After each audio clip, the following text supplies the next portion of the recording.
that you mentioned earlier, the acreage, if any of those will be included and how much of it will be dispensed to those individuals. That's one question. Secondly, subsidies with regards to fertilizers and the other incentives. What incentives are there for farmers now to get back into agriculture full swing? In the case of the allocation of land, the acreages to which I alluded earlier today are the commercial acreages. I believe the ones to which you are referring would be the 2-acre parcels for which the government is committed to allocating some 7,800 or thereabout of those 2-acre parcels. I'm aware that there are a number of leases being prepared at the Solicitor General's office, and perhaps tomorrow when I go on a tour on one of those agricultural sites, and I believe you'll be invited to that tour tomorrow morning, I should have some more information for you in terms of number of leases that we will probably sign sometime soon. About subsidies? In terms of the subsidies, I did announce on Monday, and I hope everybody heard me on Monday, and I hope you're hearing me today, that a committee is presently reviewing the incentives. And I would like to speak to the incentives that are being revised when they are revised. We will have a booklet of the incentives so that everybody can get the information, because I'd like the media to get it as well, so that everybody can be informed of what incentives are being provided. I want to tell you something, that this government is committed to facilitating cost-effective inputs to the agricultural sector, because it is only through the inputs that you can get the output. And we are committed to that, and the cost-effective inputs to which I refer would be seedlings, fertilizer, incentives of the whole range that will be contained in the revised list of incentives for farmers. Because I do have a plan for farming and for agricultural production. I would roll out more of it as I go along, as I meet with the national population and the media. But, Mr. Minister, why is it taking so long to have those lands for ex-Caroni workers being distributed? What is the key back? As you know, the process of surveying lands, developing land, is not a short one. To divide land into 7,800 parcels, I don't think any developer in Trinidad and Tobago has developed as many parcels of land in one period, one continuous period. It does take time to get the surveys done. It does take time to get the survey approved by the Director of Surveys.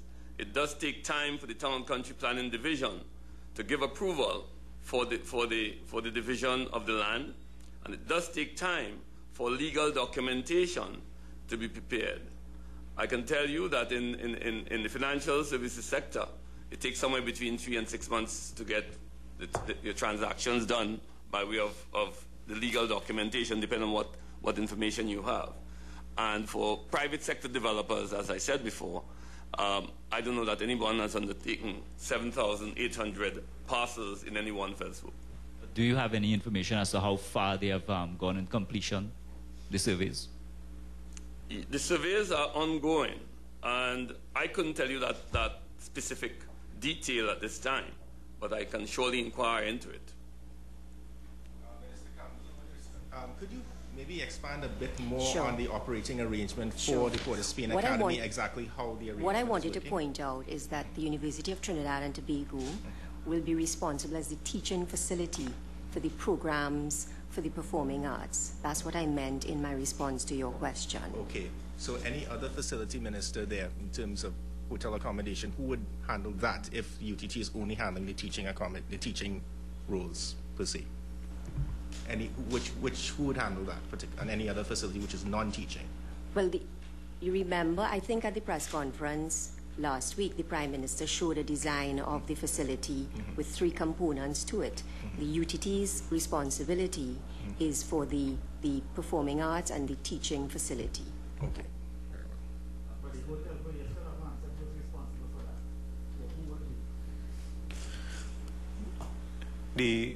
As the Minister pointed out, her remit is what falls on the UTT.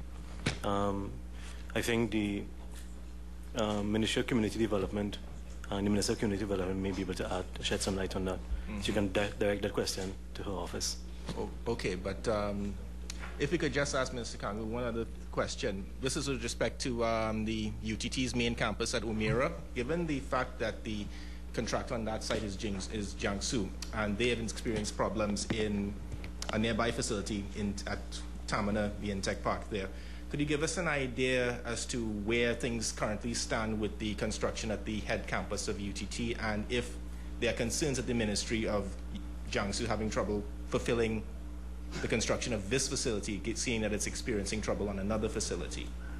Well, I'm very glad that you were able to clear up the misinformation that was given, because one of the headlines, I think, talks about a slowdown at UTT, when in fact, from what I understand, the story was really about the ETEC's flagship complex at the Tamana site. The University of Trinidad and Tobago, the main campus, the construction of the facility is underway. As I understand it, foundation works have commenced, so that the issues that were raised in that particular news report really do not apply to the University of Trinidad and Tobago and its building there. Okay, but what is the projected time for this campus to be ready? Do you have an idea, Minister? When As I will this understand be it, the operational? campus hopefully will be completed, is to be completed in 2010, in 2 years' time.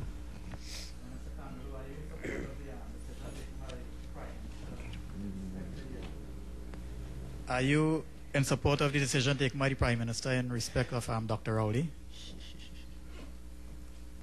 Again, I mean, you could keep asking and I will keep answering. Those questions are best directed to the Prime Minister. Kangaloo, so the original due date for the UTT main campus was not February 2008. So this is not scheduled. The construction of that campus started earlier this year. Yes. Question to Minister Kangaloo again. Me. Yes, you talked about the green paper, the draft green paper on the... the green paper on the draft policy. Yes, sorry. Yes. And this has to do with a number of the social problems, including drugs and all that. What about the root causes of those problems in terms of getting the guns off the streets, as well as tackling the drug problem itself from the root? I mean, there must be some link to the Ministry of National Security in that way as well.